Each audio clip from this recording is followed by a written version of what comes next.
এটা হচ্ছে তাওহীদ। ঢুকছেন, আমি যদি বলতে যাই অনেক লম্বা টাইম নিয়ে নেব, আমি জানি না কতক্ষণ সময় আছে। আমরা ইনশাল্লাহ এই বিষয়গুলো যখন আমাদের সাথে থাকবে, আছে কিছু সময়, আমরা দেখি আরও সময় আছে, 10 মিনিট আছে, 15 মিনিট আছে। যখন আপনি ঢুকছেন মসজিদে হারামে, নিয়ম হচ্ছে মসজিদে হারামে ঢুকার পরে যদি আপনি তওয়াফ শুরু করেন, নিয়ম হচ্ছে তওয়াফ শুরু করে দেয়া। মসজিদে হারাম ঢুকার পরে যদি ভিড় দেখেন, সমস্যা দেখেন, সালাত দেখেন, তখন 2 রাকাত সালাত পড়বেন অপেক্ষা করতে হলে। কিন্তু যদি আপনি দেখেন যে তওয়াফ শুরু করে দিবেন, তখনই খালি অবস্থা দেখলে, তওয়াফ শুরু করার নিয়ত থাকলে তো শুরু করবেন। শুরু করার শুরুতে কি করতে হয় জানেন? বিসমিল্লাহ আল্লাহু আকবার। বিসমিল্লাহ আল্লাহু আকবার। আল্লাহু আকবার এমন একটি শব্দ, এর মধ্যে 3টি তাওহীদ চলে এসেছে। কেন তাওহীদ আল্লাহু আকবার বলতে হয় কথায় কথায়? যখনই আসবে আল্লাহু আকবার, অর্থ হচ্ছে আমরা তো আল্লাহু আকবার কতবার বলি দিনের মধ্যে, কিন্তু উদ্দেশ্য কিন্তু কিছুই বুঝি না কেন বলছি। আল্লাহু আকবার অর্থ হচ্ছে আল্লাহর নামে স্বীকৃতি দিলেন। আকবর তিনি বড়, তা স্বীকৃতি দিলেন। আপনি ঘোষণা দিলেন আপনার পক্ষ থেকে যাচ্ছে, এটা হলো তাওহীদুল ইবাদা। এর অর্থ হচ্ছে তাওহীদুল ইবাদা, আসমা ও সিফাত এবং তাওহীদুল রুবিয়া সবটাই আপনি বলতে পারলেন যখন আল্লাহু আকবার বলতে পারলেন। বিসমিল্লাহ বললেন, আল্লাহর নামে শুরু করছি এবং আল্লাহু আকবার বলছি। শুরু করার পরে আপনি জীবনের যত দোয়া আছে সেটা পড়বেন, কোনো সমস্যা নেই, আমরা এটা জানি। এখানে নির্দিষ্ট বই পড়তে হবে, এত অমুক চক্করের দোয়া পড়তে হবে, এটা কিন্তু শরীয়তে নাই, এটা আমরা বানাই নিয়েছি। তারপরে আপনি যখন যত দোয়া মনে আছে বাংলা ভাষায়, তাও আল্লাহ তাআলা বুঝেন, বাংলায় দোয়া করবেন। প্রথম চক্কর ঘুরে আসার সময় আপনার তাওহীদের ঘোষণা রয়ে গেছে একটা। যখন হাজির আসওয়াদের আগের কোণা রুকনি ইয়ামানিতে আসবেন, তখন আপনি শুরু করবেন রব্বানা আতিনা ফিদ দুনিয়া হাসানা। রব সাব্যস্ত করলেন আল্লাহকে, তার কাছে চাইলেন। চাওয়া মানে হচ্ছে ইবাদত করলেন, অর্থাৎ তাওহীদুল ইবাদা এবং তাওহীদুর রুবিয়া দুটোই আপনি সাব্যস্ত করলেন। রব্বানা আতিনা ফিদ দুনিয়া হাসানা ওয়া ফিল আখিরাতি হাসানা ওয়া কিনা আযাবান নার। আপনি তার কাছে এইভাবে তাওহীদের ঘোষণা দিয়ে চাইলেন, আগালেন। আবার আল্লাহু আকবার বললেন। প্রতি চক্করে আল্লাহু আকবার চলবে, প্রথমবারে শুধু বিসমিল্লাহ আল্লাহু আকবার, প্রত্যেক অন্য চক্করগুলোতে শুধু আল্লাহু আকবার। আমার দেশের মানুষ দেখা যায় রব্বানা আতিনার মধ্যে বাড়িয়ে বাড়িয়ে বলে, আবার আল্লাহু আকবারের সময় দেখবেন যে অনেক কিছু বলতেছে এর মধ্যে দাঁড়িয়ে না, এখানে শুধু আল্লাহু আকবার। এবং অনেকে দেখা যায় পুরো শরীর নিয়ে ওইদিকে ঘুরতে হবে, এটা জরুরি না, আপনি চেহারা ওইদিকে ঘুরাবেন এবং আল্লাহু আকবার বলবেন। হাত তোলা দেবেন, 1 হাত 2 হাত নয়, হাতে চুমু দিবেন না ধরতে না পারলে। আমাদের দেশে এই বেদাতটা করে, আসে চুমু দিতে থাকে। তোমার কে বলছে চুমু দিতে? রাসূলুল্লাহ সাল্লাল্লাহু আলাইহি ওয়াসাল্লাম তা করেননি। তিনি সুইতে পারলে চুমু দিয়েছেন, সুইতে না পারলে চুমু নেই। শুধু আল্লাহু আকবার বলবেন, সামনে যাবেন। 7 চক্কর দেওয়ার পরে যখন আপনি 2 রাকাত সালাত আদায় করতেছেন তওয়াফের, তখন কিন্তু আবার তাওহীদ আসছে। এই 2 রাকাতে আপনাকে পড়তে হয় সূরাতুল কাফিরুন 1 রাকাতে, আরেক রাকাতে সূরাতুল কুল হুয়াল্লাহু আহাদ ইখলাস পড়তে হয়। এর অর্থ হচ্ছে আপনাকে কিন্তু তাওহীদের ঘোষণা আবার দিতেই হচ্ছে। দিচ্ছেন আপনি তাওহীদের ঘোষণা, এমন ঘোষণা দিচ্ছেন তাওহীদের, যেটা আপনি জানেন যে সূরাতুল ইখলাসের মর্যাদা হচ্ছে কোরআনের 3 ভাগের 1 ভাগের মতো। কেন এই মর্যাদা জানেন? কেউ কি বলতে পারবেন কেন সূরাতুল ইখলাসে এত বড় মর্যাদা? কারণ কোরআনে কারীমে 3টি মৌলিক জিনিস আলোচিত হয়েছে। একটি হচ্ছে তাওহীদ, একটি হচ্ছে রিসালাত, একটি হচ্ছে আখিরাত। আর এই সূরার মধ্যে পুরোটাই হচ্ছে তাওহীদ, এবং সেটা আল্লাহ তাআলার পরিচয়কে তুলে ধরা হয়েছে। আর প্রথমটাতে আপনি যেটা দিয়েছেন সেটা হচ্ছে তাওহীদুল ইবাদা। তাওহীদুল ইবাদা সেটা 4 ভাগের 1 ভাগ কোরআনের। সেটা কি? আপনি যখন বলছেন কুল ইয়া আইয়ুহাল কাফিরুন লা আ'বুদু মা তা'বুদুন, কোনদিন তোমরা যে ইবাদত করা সেই ইবাদত আমি করব না। লা আ'বুদু মা তা'বুদুন ওয়ালা আনতুম আ'বুদুনা মা আ'বুদ। তোমরা আমার রবের ইবাদত করবে না, সব একসাথে চলবে না। যা মনে চায় তা সব একসাথে চালিয়ে দিলেন, সেটা চলবে না। আমার রব ভিন্ন, তাদের রব ভিন্ন, এক রবের ইবাদত করে না সবাই। কারণ তারা যে রবের ইবাদত করছে আমি সে রবের ইবাদত করছি না, এটা আলাদা ঘোষণা এখানে দেয়াই হয়েছে। সুতরাং এই যে আপনি ঘোষণা দিচ্ছেন, অর্থ হচ্ছে তাওহীদকে আপনি এখানে আবার সাব্যস্ত করছেন। আপনি যখন 2 রাকাত সালাত শেষ করে যখন উঠলেন, সফাতে উঠে আবার কি বলতেছেন? আল্লাহু আকবার, আল্লাহু আকবার, আল্লাহু আকবার। 3 বার তাকবীর দিতে হবে। ওখানে গিয়ে কাবার দিকে ফিরে 3 বার তাকবীর দিচ্ছেন। তারপর হচ্ছে আল্লাহু আকবার, আল্লাহু আকবার, লা ইলাহা ইল্লাল্লাহ ওয়াহদাহু লা শারীকা লাহু, লাহুল মুলকু ওয়া লাহুল হামদু ওয়া আলা কুল্লি শাইইন কাদির। চিন্তা করে দেখছেন? লা ইলাহা ইল্লাল্লাহু ওয়াহদাহু লা শারীকা লাহু লাহুল মুলকু ওয়া লাহুল হামদু ওয়া আলা কুল্লি শাইইন কাদির। এবং সেটাই হচ্ছে শিখিয়েছে আমার নবী। অর্থাৎ তাওহীদের ঘোষণা এখানে দিতে হবে আপনাকে। তাওহীদের ঘোষণা আবার দিচ্ছেন। এইটা হচ্ছে তাওহীদের সর্বোচ্চ ঘোষণা, লা ইলাহা ইল্লাল্লাহু ওয়াহদাহু লা শারীকা লাহু লাহুল মুলকু ওয়া লাহুল হামদু ওয়া আলা কুল্লি শাইইন কাদির। এই ঘোষণা দিচ্ছেন এবং মাঝখানে দোয়া করছেন, লা ইলাহা ইল্লাল্লাহ নাসারা আবদা আনজাজা ওয়াদা হাযামাল আহজাব ওয়াহদা লা ইলাহা ইল্লাল্লাহ মুখলিসুন লাহুদ্দিন। এরপরে দোয়া করতেছেন, যত দোয়া আবার এই দোয়াটা আল্লাহু আকবার আল্লাহু আকবার আবার বলতেছেন, আবার যত মনের আকুতি আল্লাহর কাছে পেশ করছেন, আবার এই দোয়াটা করতেছেন। অর্থাৎ তাওহীদ থাকবে, তাওহীদের মাধ্যমে অন্য কিছু ঢুকবে, মাঝখানে ঢুকবে, তাহলে আপনার দোয়াটা কবুল হবে। এভাবে আপনি দোয়া করছেন, আবার রওনা হয়ে গেছেন কোথায়? মারওয়ার দিকে যখন রওনা হয়ে গেছে, পথিমধ্যে পড়তেছেন রব্বিগফির ওয়ারহাম ইন্নাকা আনতাল আযুল আকরাম।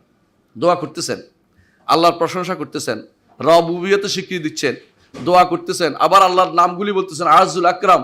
এর অর্থ হচ্ছে আপনি তাওহীদুল আসমা ওয়া সিফাত, তাওহীদুর রুবুবিয়্যাহ, তাওহীদুল উলুহিয়্যাহ তিনটে আপনি বলতেছেন। যখন আপনি দুই সবুজ রেখার মাঝখানে দৌড়াচ্ছেন, তখন আপনি এই দোয়াটা করতেছেন, রব্বিগফির ওয়ারহাম ইন্নাকা আনতাল আযুল আকরাম, যেটা সলবে সালিন করতেন। এরপরে আবার যখন হাঁটছেন তখন যাবতীয় দোয়া করতেছেন। আবার যখন মারওয়া যখন উঠছেন তখন আবার কিন্তু বলতেছেন আল্লাহু আকবার, কাবার দিকে ফিরে আল্লাহু আকবার আল্লাহু আকবার আল্লাহু আকবার, লা ইলাহা ইল্লাল্লাহ নাসারা আবদা আনজাজা ওয়াদা হাযামাল আহজাব ওয়াহদা লা ইলাহা ইল্লাল্লাহ মুখলিসুন লাহুদ্দিন। এর মাঝখানে আবার দোয়া 3 বার করে দোয়াটা পড়তে হয়। আমাদের বেশিরভাগ হাদিস সাহেবরা ওখানে গেল কেন জানি তাদের তাড়াহুড়ো শুরু হয়ে যায়, এই তো এই করা দরকার ওই করা দরকার, ওইটা পরও করা যাবে। আমি আসছি হজ করতে, এখানে গল্প করতে আসিনি। এই সময়গুলি প্রয়োজন আপনি 3 ঘন্টা লাগাই করবেন, যে একটু বাদ দেবো না, আমি সুন্দর করে করব। এটা না করে তখন শুধু তাড়াতাড়ি শুরু হয়ে যায়। শয়তান দেখুন তার পিছনে লেগে যায়, তখন ঠেলে তার করে সে ঘুরে উঠে আর নামে। আর ওখানে তো দোয়ার জায়গা, যেই দোয়ার জন্য তুমি দুনিয়া দুনিয়া যে কবরস্থান ঘুরে বেড়াইছো, যে দোয়ার জন্য তুমি দরবার একটাও বাদ দাও নাই, এই দোয়ার জায়গায় এসেছো, এখন তোমার দোয়া আসছে না মুখ দিয়ে। তুমি কাবার দিকে ফিরে দোয়া করবা, যত লম্বা টাইম লাগো, যত রকমের দোয়া আছে সব করো, চাওয়ার জায়গা ওইটা, ওখানে তুমি হাত তুলতেছো না, তুমি চলে যাচ্ছ ওখানে ঘুরে। এরপরে দোয়া করার জন্য মানুষ কি বলবে যে আপনি একটু দোয়া করুন। আপনি কি করেছেন? আরেকজন কি আপনি বদলা দিচ্ছেন নাকি? ও আপনার দোয়া কেন করবে? আপনার তো আপনি করবেন, আপনি আল্লাহর বান্দা, তার দোয়া সে করবে। কিন্তু এটা না করে আপনার জোর করে আরেকজনকে আপনার দিয়ে বদলান দিয়ে যাবেন, এটা তো হবে না। আপনি তো আল্লাহর বান্দা, আল্লাহ আপনার কাছ থেকে দাসত্ব চায়, যেমনি ওই লোকের কাছ থেকে দাসত্ব চায়। আপনি তার দাসত্বতা করুন, এখানে দাঁড়িয়ে সারাক্ষণ দোয়া করুন, যতক্ষণ পারেন দোয়া করবেন। এক পাশে দাঁড়িয়ে কাবার দিকে ফিরে দোয়া করতেই থাকুন, করতেই থাকুন। এমন দোয়া করবেন যে জীবনের সব দোয়া করে ফেলবো এখানে বারবার, প্রত্যেক চক্করে প্রত্যেকবার দাঁড়াবেন যখন দোয়া করবেন, লম্বা টাইম। এখানে কোনো ছাড়, কোনো ক্ষান্ত দেওয়ার কোনো সুযোগ নাই। এটা আমার দোয়ার জায়গা, আমার রব এখানে আমার নির্ধারণ করে একটা জায়গা দিয়ে দিয়েছেন দোয়া করার জন্য, আল্লাহ রহমত, যে এখানে দোয়া করতে হবে। 7 চক্করে আপনি এইভাবে যদি দোয়া করে এইভাবে যদি চলেন, আপনার তাওহীদ কিন্তু অন্তরের ভিতরে এসে যাবে। আপনার মধ্যে আর শিরকের কোনো গন্ধ থাকবে না। আপনি ঠিকই তখন শিরিক দেখলে ঘৃণা আসবে, এবং মুশরিক দেখলে আপনার ঘৃণা আসবে, কথা বলতে ইচ্ছা করবে, বেটা তুই বেটা মুশরিক করতেছিস, তখন আপনার মধ্যে তাওহীদ আসবে। ঠিক আছে, যখন আপনি তোয়াফ করলেন তখন কিন্তু বলা হয়নি একটি কথা, পৃথিবীতে কোনো জায়গা নেই যেখানে তোয়াফ করা যায়, একমাত্র রব্বুল আলামিনের ঘরকে। এই তোয়াফও কিন্তু ইবাদত, আর কোথায় ইবাদত করা যায় না। আপনি কিন্তু আল্লাহর জন্য ইবাদত নির্ধারণ করছেন। আল্লাহর ঘর অর্থ এই নয় যে আল্লাহ এখানে অবস্থান করেন, এটার জন্য কেউ বিশ্বাস না বলেন। আল্লাহর ঘর অর্থ হচ্ছে আল্লাহ এটাকে সম্মানিত করেছেন, এটা অর্থ। আল্লাহ যা ইচ্ছা তা সম্মান করতে পারেন। যেমন কোরআন বলছে না কাত আল্লাহ, আল্লাহর উষ্টি, কিন্তু এর অর্থ এই নয় যে আল্লাহর উষ্টি, আল্লাহ উঠে বসে নাউজুবিল্লাহ। এর অর্থ হচ্ছে তিনি এটাকে সম্মানিত করেছেন। যেমন রাসূলুল্লাহ, আল্লাহর রাসূল, এই সবই সৃষ্ট জিনিস। আল্লাহ যাকে ইচ্ছা তাকে সম্মানিত করেন। ইয়াখলুকু মা ইয়াশাউ ওয়া ইখতার, যা ইচ্ছে তা সৃষ্টি করেন, যা ইচ্ছে তা পছন্দ করেন। তাহলে আপনার এখানে বাড়তি নিজের আর কিছু না, তোয়াফ কেন করছেন? আল্লাহকে সন্তুষ্ট করার জন্য। এটা যেন মাথায় থাকে। তোয়াফ করার সময় অনেককে দেখা যায় কাবার গিলাফ ধরে, আবার শয়তান আপনাকে প্ররোচনা দিচ্ছে। কাবার গিলাফ ধরা শরীয়ত অনুমোদন করে না। কাবার গিলাফ ধরার কোনো অনুমোদন নাই, কোনোভাবে অনুমোদন নাই। কাবার গিলাফ ধরে কান্নাকাটি করে, অনেকে সুতা ছিঁড়ে নিয়ে আসে। এগুলি হচ্ছে ওই দেশে যে কবর, বিভিন্ন কবরে গিয়ে মাদারের এটা ওইটা ফুল, অনেকে দেখা যায় হাতের মধ্যে সব লাল ব্যান্ড লাগাইছে, বলতে কোত্থেকে? আজমির শরীফ থেকে আমার জন্য পাঠাইছে। আপনার ইমান যে এখানে নিয়ে গেছে আপনি জানেন? সারা জীবন যা করেছেন সব শেষ হয়ে গেছে। এই একটি কাজের জন্য আপনি সব বরবাদ হয়ে গেছে। একটি কাজ করে আপনি শেষ করে দিয়েছেন ইমানটাকে, অথচ আপনি মনে করছেন কি না করে বসেছেন। ওহম ইয়াহসাবুনা আন্নাহুম ইহসানুনা সুনআ, তারা মনে করছে কত ভালো কাজ নাই করছে। আমিলাতুন নাসিবা তাসলা নারান হামিয়া, যারা কষ্ট করতে করতে নিজের মাথা শেষ করে দিয়েছেন, অথচ জাহান্নামে গিয়ে পৌঁছবে। এই জন্য চিন্তা করে দেখুন, আপনি যে এই তোয়াফের জায়গা একটাই শুধুমাত্র কাবা, সেখানে তোয়াফ করতে তত বেশি তোয়াফ তত বেশি সওয়াব, যত বেশি তোয়াফ তত বেশি সওয়াব। পৃথিবীতে আর কোথাও এরকম বড় ইবাদতের জায়গা নেই যেখানে তোয়াফ করা যায়। এই তোয়াফ একমাত্র রব্বুল আলামিনকে খুশি করার জন্য আপনি করছেন, এবং 7 চক্কর দিয়ে 2 রাকাত সালাত, এর চেয়ে বড় ইবাদতের জায়গা আর কিছু নেই। হারামাইনে মক্কাতে বড় ইবাদত হচ্ছে তোয়াফ করা। কেন? আল্লাহকে খুশি করার সবচেয়ে বড় জিনিস হচ্ছে তোয়াফ করা। এটা করতে হবে। যখনই ঢুকবেন মসজিদে হারামে 2 রাকাত 7 চক্কর তোয়াফ করতে পারেন কিনা দেখবেন। মক্কাতে সময় ব্যয়ের এটাই কাজ। কেউ এটা আবার প্রচার করে বেড়ায়, লুকায়, কিছু জিনিস লুকিয়ে রাখবেন, কোনোদিন বলবেন না। কোনো মানুষ আছে তোয়াফ করে এসে বলে আমি 7টা মারছি, আমি 8টা মারছি। এগুলি বলার জিনিস নয়। আপনি একবার করেন সুন্দর করে, 10 বার কিন্তু কাউকে বলবেন না। কিছু জিনিস আল্লাহ তারা দেখেন না, দেখেন কিনা মনে রাখবেন, আল্লাহ যা রেখে দিবেন তা কোনোদিন নষ্ট হবে না। আপনি যা মানুষকে বলে দিবেন তার সঙ্গে সঙ্গে নষ্ট হয়ে যাবে। হাদিসে আসছে রাসূলুল্লাহ সাল্লাল্লাহু আলাইহি ওয়াসাল্লাম বলেছেন, হাসরের দিন কিছু মানুষকে আনা হবে, তাদেরকে বলা হবে যে ইযহাবু ইলাল্লাযিনা কুনতুম তুরাউন, তাদের কাছে যাও যাদেরকে তুমি দেখো তাদের কাছে কি তোমার পরিয়া পাও কিনা। সুতরাং ওখানে গিয়ে কিভাবে তোয়াফ করবেন এটা আপনি প্রয়োজনে গোপন করবেন, কাউকে বলবেন না। বলবেন যে আমি আসছি একটু, বলবেন না যে তোয়াফে যাচ্ছি, এটাও করবেন না। কেন? এটার মাধ্যমে রিয়া হতে পারে। এটা না দেখি আপনি যতটুকু পারেন না দেখে কাজটা করতে চেষ্টা করবেন। দল বেঁধে এটা করতে হবে এটা নয়। আল্লাহর জন্য যদি করেন বলার কোনো দরকার নেই। আল্লাহ তাআলা ঠিকই সেটাকে এমনভাবে সংরক্ষণ করবেন যে আপনি কোনো চিন্তাও করেননি। তো আপনার আমার এই জন্য এখানে শিরক থেকে মুক্ত হওয়ার বিরাট কারণ রয়েছে, যে আমি যা করবো একমাত্র রব্বুল আলামিনের জন্য করব। ইন্না সালাতি ওয়া নুসুকি ওয়া মাহইয়ায়া ওয়া মামাতি লিল্লাহি রাব্বিল আলামিন লা শারীকা লাহু বিযালিকা উমিরতু ওয়া আনা আউয়ালুল মুসলিমিন। আমি শুধু এটুকুই বললাম, যেহেতু আমার হাতের সময় বেশি লম্বা নাই, আমি শুধু এটুকুই বলবো যে আর বাকি অংশ আলোচনা ইনশাল্লাহ আমরা যখন হজে যাই তাওহীদের বাকি অংশ আলোচনা করব। শুধু এটাই বুঝাইলাম যে এই যে আপনি হজের শেষ মাথায় চলে আসছেন, আর প্রথমে যাইতে উমরা করতে হয়।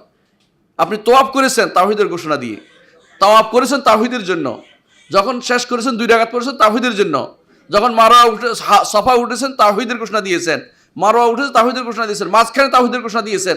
আপনি তো পুরোটাই তাওহীদের জন্য কাজটা করেছেন, তাওহীদ ঠিক রাখার জন্য। এরপরে যখন আপনি মাথা কি করবেন? মুন্ডন করবেন, মাথা মুন্ডন করবেন। হজের একটু আগে গেলে মাথা মুন্ডন করতে হয় না, কিন্তু অনেক আগে গেলে মাথা মুন্ডন করবেন, যেহেতু আপনার এরপর চুল বড় হয়ে যাবে। সাধারণত এরা আগে নিয়ে যায়, জন্য বলছি মাথা মুন্ডন করবেন। মাথা মুন্ডন ইবাদতের জন্য শুধু একমাত্র হজের মধ্যে অনুমোদিত, আর কোথাও অনুমোদিত না। হজের মধ্যে মাথা মুন্ডন করলে ইবাদত হয়, অন্য জায়গাতে মাথা মুন্ডন করলে নিজের শান্তির জন্য করেছেন, জায়েজ হবে। এর বাইরে কোনো কবরে বা কোনো মাজারে গিয়ে মাথা মুন্ডন করা শিরক করতে পারেন না আপনি।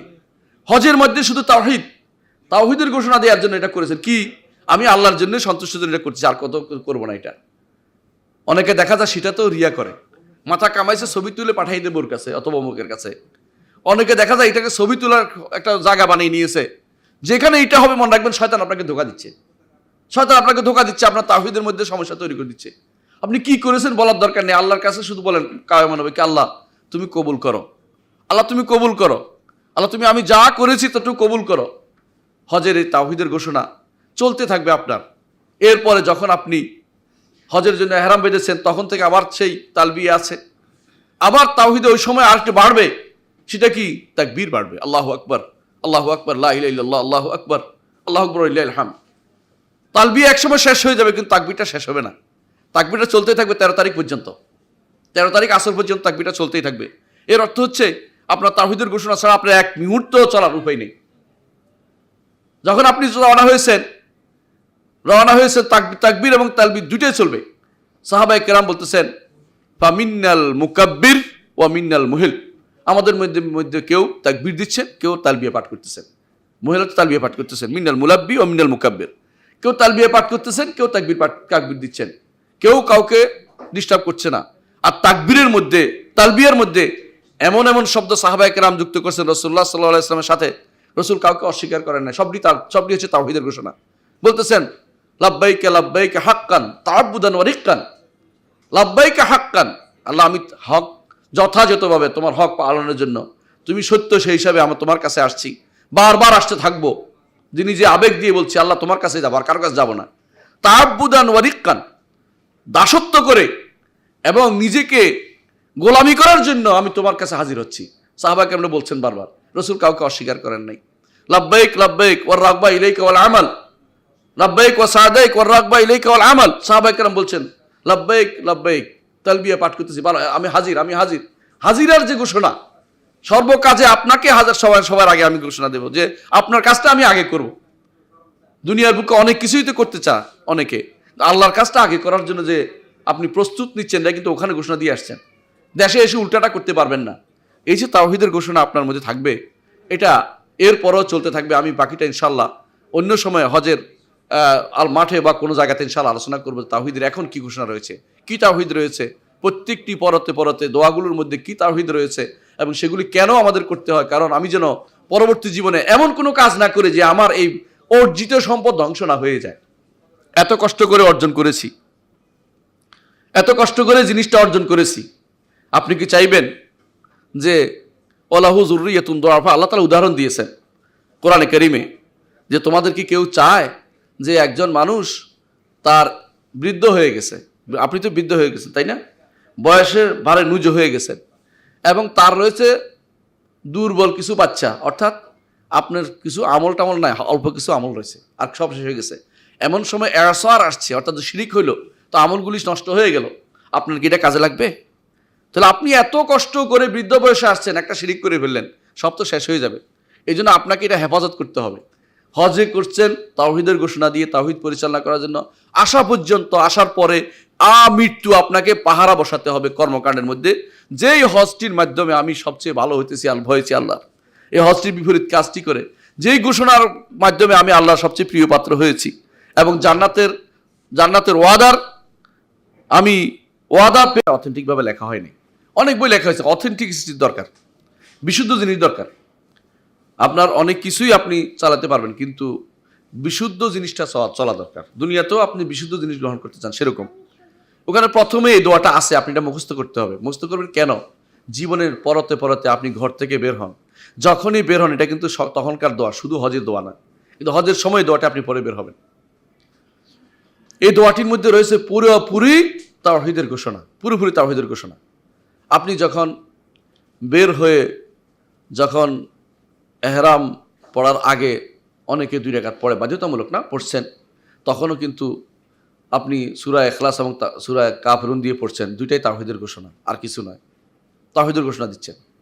তারপর যখন আপনি তালবিয়া পড়ছেন, তালবিয়া কি পড়ছেন দেখেন, পুরোটাই তাওহীদের ঘোষণা। এমন তাওহীদ যেটা আরবের মুশরিকরা পরিবর্তন করে ফেলেছিল, কিন্তু রাসূলুল্লাহ সাল্লাল্লাহু আলাইহি ওয়াসাল্লাম আবার সেটাকে ইব্রাহিম আলাইহিস সালাতু ওয়াস সালামের তাওহীদে নিয়ে এসেছেন। সেটা কি? যখন আপনি বলেন লাব্বাইক আল্লাহুম্মা লাব্বাইক, লাব্বাইক লা শারীকা লাকা লাব্বাইক, ইন্নাল হামদা ওয়ান নি'মাতা লাকা ওয়াল মুলক লা শারীকা লাক। এটার ব্যাখ্যাটা করব, অত লম্বা টাইম পাবো না আমি। লাব্বাইক আল্লাহুম্মা লাব্বাইক, লাব্বাইক অর্থাৎ হচ্ছে হাজির আমি, হে হাজির। কার দরবারে? আল্লাহর দরবারে। আল্লাহর দরবারে হাজির, হাজিরা দিচ্ছেন কার দরবারে? আল্লাহর দরবারে। আপনি কিন্তু স্বীকার করছেন যে আমার হাজিরা দেওয়ার জায়গা একটাই, আল্লাহর দরবারে। আর কোনো, এখন থেকে আমি আর কোনো পীর ফকিরের দরবারে হাজিরা দিব না, আমি আল্লাহর দরবারে সবসময় হাজিরা দিব। এবং শুধু লাব্বাইক অর্থই হচ্ছে হাজিরা দিতেই থাকবো, বারবার দিব, একবার নয়, বারবার দিব। সলাতে দিব, সওমে দিব, হজে দিব, যত কিছু আছে, যখনই ডাক দিবে আমি তার ডাকে সাড়া দিব। তিনি ডাক দিয়েছেন 1000 বার কোরআনে কারীমে। যেখানে ইয়া আইয়ুহাল্লাযীনা আমানু বলা হয়েছে সেখানে আপনাকে ডাকছে,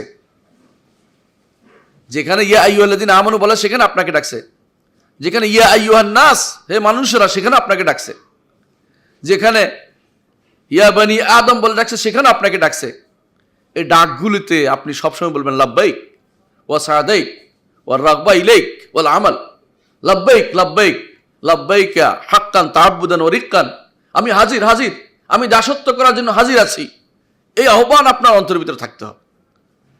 যখনই লাব্বাইক বলছেন আপনি বুঝবেন যে আমি হাজির, আমি কোনো কিছু পিছনের দিকে তাকাবো না, আমার সন্তান সন্তান এগুলি সবই চলে যাবে এক সময়, আমাকে পথে বের হয়েছি আপনার পথেই থাকবো আমি, আমার সম্পদও চলে যেতে পারে, কিন্তু আপনাকে হারাতে চাই না, আপনাকে আমি হারাতে চাই না, মানে আপনাকে হারালে আমার চলবে না, আপনার পথে আমাকে থাকতে হবে, আমার জীবন মরণ সব আপনার জন্যই। লাব্বাইক আল্লাহুম্মা লাব্বাইক, লাব্বাইক লা শারীকা লাক, আমি হাজিরা দিচ্ছি, আপনার কোনো শরিক নেই, আমি হাজির হব, আপনার কোনো শরিক নেই। শরিক নেই বুঝেন, ইবাদতেও কাউকে শরিক করব না, নামে গুণেও কাউকে দিব না। আর 3 নম্বর হচ্ছে আপনার রব হিসাবেও আমি কিয়ামত পর্যন্ত আর কাউকে, আমি যত জীবিত আছি কাউকে স্বীকৃতি দিব না। মানুষ কিন্তু মুখে বলে স্বীকৃতি দেয় না, কর্মকাণ্ডে কিন্তু শিরিক করেই বসে। যখনই আপনি মনে করবেন আপনার সন্তান দেওয়ার ক্ষমতা খাজা সাহেব রাখে, অথবা আপনার কেউ বিপদ আপদ উদ্ধার করার ক্ষমতা আপনার কোনো লোকে রাখে, অথবা আপনার অসুখ থেকে মুক্তি দেওয়ার জন্য কারো কোনো বিরাট ভূমিকা আছে, অথবা সন্তান সন্ততি বড় হওয়ার জন্য আল্লাহর উপর ভরসা করবেন, অন্য কারো ভরসা করছেন, আপনি বিশ্বাস করেন আপনি কিন্তু তাওহীদের বিপরীত কাজ করেছেন এবং শিরিক করে ফেলেছেন, যদিও মুখে তাওহীদ বলেন। এই জন্য আল্লাহ তাআলা কোরআনে কারীম বলেছেন, ওয়ামা ইউমিনু আকসারুহুম বিল্লাহি ইল্লা হুম মুশরিকুন, তাদের অধিকাংশই আল্লাহর উপর ঈমান আনে, তবে তাদের শিরিক মিশ্রিত ঈমান, ঈমানটা পূর্ণ ঈমান নয়, শিরিক মিশ্রিত ঈমান বুঝেন। তাদেরকে জিজ্ঞাসা করে কে সৃষ্টি করেছে? আল্লাহ, কিন্তু কর্মকাণ্ডে ঠিক বিপরীতটা। আমাদের এই বাংলাদেশের মানুষ, তোমার স্রষ্টাকে আল্লাহ, কোনো সমস্যা নেই, কিন্তু কবরে মান্নত করতেও কোনো অসুবিধা হয় না, অথবা কোনো জায়গাতে কিছু আশা করতে অসুবিধা হয় না, কোনো কবরওয়ালার কাছে কিছু আশা করতে আর কোনো সমস্যাই হয় না, অথবা কোনো লোকের কাছে অথবা কোনো সুনির্দিষ্ট দরবারের কাছে কিছু আশা করতে তার কোনো সমস্যা হচ্ছে না, অথচ এই আশা কিন্তু কোনোভাবেই করা যাবে না। কোনো ব্যক্তি বলুক তাহলে যে এর পক্ষে তার কোনো দলিল আছে, এই দরবার যখন ছিল না তখনও আমার আল্লাহ ছিলেন, তখনও মানুষের অভাব তিনি পূরণ করেছেন। এর অর্থ হচ্ছে এই আপনি যখন লাব্বাইকে বলছেন, লাব্বাইক লা শারীকা লাক, এরপর দেখেন কিভাবে বলছে, ইন্নাল হামদা ওয়ান নি'মাতা লাকা ওয়াল মুলক, নিঃসন্দেহে যাবতীয় নেয়ামত আপনার পক্ষ থেকে পাইছি আমি, যাবতীয় নেয়ামত, যেই নেয়ামতই হোক না কেন, সমস্ত নেয়ামত কার থেকে পেয়েছি? আল্লাহর কাছ থেকে পেয়েছি। স্বীকৃতিটা কিসের স্বীকৃতি দিয়েছি? আল্লাহর তাওহীদের স্বীকৃতি দিচ্ছি। ইন্নাল হামদা, প্রশংসা আপনার জন্য, এই যে প্রশংসা আমি করছি তাওহীদুল ইবাদা, নেয়ামতের স্বীকৃতি দিচ্ছি, নেয়ামত কার? আল্লাহর, এটা কি তাওহীদুর রুবুবিয়্যাহ। ইন্নাল হামদা ওয়ান নি'মাতা লাকা ওয়াল মুলক, রাজত্ব আপনার, এই যে মালিক তিনি মালিক, আর কেউ কিন্তু কারো রাজত্ব চিরস্থায়ী নয়, সবাইকে তিনি উঠান বসান, কাউকে আজ যদি কেউ জেলে রাখেন, কালকে জেল থেকে বের করে আবার বসান, আবার জেলে পুরাই রাখেন, কিন্তু আল্লাহর শ্রেষ্ঠত্ব কোনোদিন শেষ হবে না। এবং হাসরের দিন তিনি বলবেন, লিমানিল মুলকুল ইয়াউম লিল্লাহিল ওয়াহিদুল কাহার, কার আজকের দিনে রাজত্ব কার? মহান রব্বুল আলামিনের, যিনি লিল্লাহিল ওয়াহিদুল কাহার, একক এবং সর্বদাপুটে রব আমার, তার সবকিছু মালিকানা তারই থাকবে। এই জন্য আপনি এই যে ঘোষণা দিচ্ছেন, অর্থ হচ্ছে এই বিপরীতটা আর করতে পারবেন না, কিন্তু বিপরীতটা করার অর্থই হচ্ছে আপনি কিন্তু হজের সাথে প্রতারণা করেছেন, হজে গিয়ে হজের বাইরের কাজ করতেছেন। এখন আমাদের লোকগুলো, অনেক মানুষ আছে হজ করে গিয়ে কি করে জানেন? এবং বলার দরকার, কিছু বলবো শুনবেন। হজের কাজ হচ্ছে ভুল ধরা, তাদের শুধু খুদ ধরবে প্রথমে বাংলাদেশে যাওয়ার সময় এক রাশ বিরক্তি নিয়ে যায়, হ্যাঁ এটা করছে ওইটা করছে, অমুকে এই করছে সেই করছে। এরপরে যখন যায় ওখানে পৌঁছে, এখন সৌদি সরকারের বিরুদ্ধে কতক্ষণ বকে, বহুত লাভ পাচ্ছে তিনি এখন, হ্যাঁ অনেক উপকার পেয়ে যাবে দেখবেন। এরপরে যখন এরপরে হজের কাজ কর্মকাণ্ড হবে, তখনও দোষ ধরবে, এই গাড়িতে আমাকে এইভাবে রাখছি, এই এসিটা ঠিক মতো হয় নাই, ইত্যাদি ইত্যাদি হয় নাই, দোষ ধরতে ধরতে উনি কিন্তু সময় কিন্তু শেষ হয়ে যাচ্ছে। যখন তিনি আসার সময়, তখন তার মধ্যে ভাবান্তর আসবে, আরে আমি হজ কি করলাম, আমি তো শুধু দোষে ধরে আসলাম। আপনার যে উদ্দেশ্যে গেছেন অর্ধেক কিন্তু আগে শেষ করে দিয়েছেন। অর্থাৎ আপনি যে আল্লাহর উদ্দেশ্যে বের হয়ে পড়ছেন এটা কিন্তু ভুলে গেছেন। আপনি যেন বের হয়েছেন কোনো এক প্রমোদ ভ্রমণে বের হয়েছেন, আনন্দ ভ্রমণে বের হয়েছেন। আপনি যখন সিঙ্গাপুর গেছেন, অথবা বর্তমানে মানুষ যায় কোথায়, কক্সবাজারে আনন্দ ভ্রমণে যায়, এরকম গেছেন, চিন্তা করতেছেন যে আমার কত আনন্দ দরকার। আনন্দ আপনি পাবেন ইনশাল্লাহ। আপনাদের যেই প্যাকেজ রাখা হয়েছে এতে শুধু আনন্দের মধ্যেই, আমরা এত এত এত আরামের হজ আমি পছন্দ করি না খুব একটা। আমরা একসময় হজ করতাম কীরকম জানেন? মক্কা থেকে মদিনা চলে আসতাম সরকারি বাসে, মদিনা থেকে মক্কায় আইসা আমরা একটা চাটাই কিনতাম, চাটাই ওই যে 5 রিয়ালের একটা জিনিস কিনতাম, কিনে 1 জোড়া জুতা কিনতাম 5 টাকা দিয়ে। 10 টাকা হয়েছে, 5 টাকা 10 টাকা, 10 রিয়াল হয়েছে। মসজিদে থাকতাম, হজ করে চলে আসতাম। আসার সময় কোনো এক সৌদি কোনো একটা ভালো বন্ধু পাইলে বলে তো আমার গাড়িতে নিয়ে যাইতো, 10 রিয়াল দিয়ে হজ করে চলে আসতাম।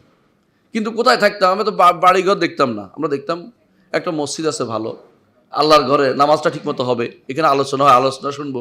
আমরা তো আল্লাহ আরবি বুঝি, যেহেতু আমরা এটাকে পছন্দ বেশি করতাম। কেন? এটার মধ্যে একটা রুহানিয়ত থাকে, এটার মধ্যে একটা আনন্দ থাকে।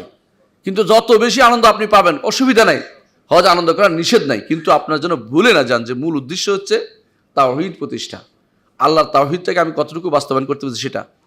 যখন আপনি এই কথা বলবেন, লাব্বাইক লা শারীকা ইন্নাল হামদা ওয়ান নি'মাতা লাকা ওয়াল মুলক লা শারীকা লাক, আবারও বলছেন যে আপনার কোনো শরীক নেই, বলছেন কি না?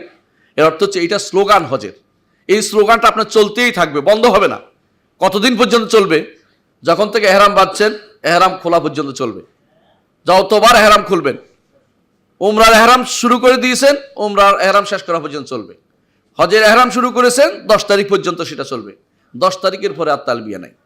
আমি অনেক বন্ধুকে দেখেছি যারা তালবিয়ার জন্য কান্নাকাটি করতেছে, শেষ সময় এসে বলছে, হায় রে, আমি তো ব্যস্ত ছিলাম এই কাজে ওই কাজে, এই গল্প গুজবে ব্যস্ত ছিলাম, তালবিয়া পড়া হয় নাই। তাড়াতাড়ি করে তালবিয়া পড়তেছে এখন। অথচ তালবিয়া পড়তে পড়তে সাহাবায়ে কেরামের অবস্থা এমন ছিল, হাত্তা বাহা বিনা সৌত, জাবির ইবনে আব্দুল্লাহ রাদিয়াল্লাহু আনহু বলেন, আমাদের সৌত আওয়াজ বসে গিয়েছিল, এত জোরে জোরে আমরা বলছিলাম। রাসূল সাল্লাল্লাহু আলাইহি ওয়াসাল্লাম নিষেধ করেন, তারপর আমরা চাচ্ছিলাম যে আমি হজের স্লোগান দেব। স্লোগানে তো মানুষ আসতে দেয় না কেউ, নারীরা শুধু আসতে দিবে, কিন্তু পুরুষরা জোরে জোরে দেয়, এটাই হচ্ছে সুন্নত। আমাদের মধ্যে দেখা যায় কেউ সমস্বরে দেয়, এবং কেউ বলে সমস্বরে উঠান না, একজনে উঠান। আপনাকে চাকরি নিয়েছেন তিনি, এই সিস্টেম তো তিনি করেন না। রাসূলুল্লাহ সাল্লাল্লাহু আলাইহি ওয়াসাল্লাম নিয়ম হচ্ছে এটা, প্রত্যেকে তার মতো করে স্লোগান দিবে, কেউ এর সাথে মিলাবে না।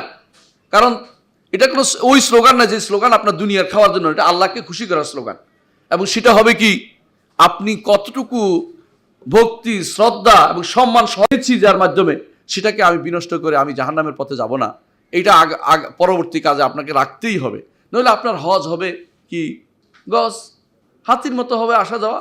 ইমানদারের কাজ সেটা হতে পারে না। ইমানদার চিন্তা করবে যে আমি সারা দিন ধরে, সারা বছর ধরে, জীবন যা করেছি তা নষ্ট করব না। আরেকটি জিনিস শেষে বলবো, এটা ইমানদার এই পথে যা ব্যয় করে, এটাকে সে মনে করে যে এটা ব্যয় করা জায়গায়, এটা ভালো জায়গা। এটা হজের মধ্যে জিজ্ঞাসা করা হয়েছিল উত্তম হজ কোনটি? রাসূলুল্লাহ সাল্লাল্লাহু আলাইহি ওয়াসাল্লাম বলেছেন, উত্তম হজ হচ্ছে ওইটা, সেটার মধ্যে নেক কাজ বেশি হয়েছে, মানুষকে খাওয়ানো হয়েছে, মানুষকে দেখা হয়েছে, মানুষের খোঁজ খবর নেওয়া হয়েছে। হজের মধ্যে আপনি খুব আনন্দে আছেন দেখা আপনি মহা খুশি, আপনি চিন্তা করবেন যে সবচেয়ে খারাপ অবস্থায় কে আছে, তাকে কোনো হেল্প করতে পারি কিনা, তাহলে বুঝবেন যে আপনি সত্যিকার অর্থে আপনি বিনয়ী হয়েছেন। আপনি এখন সত্যি 2 কাপড়ের জায়গার আপনি অধিকারী হয়েছেন।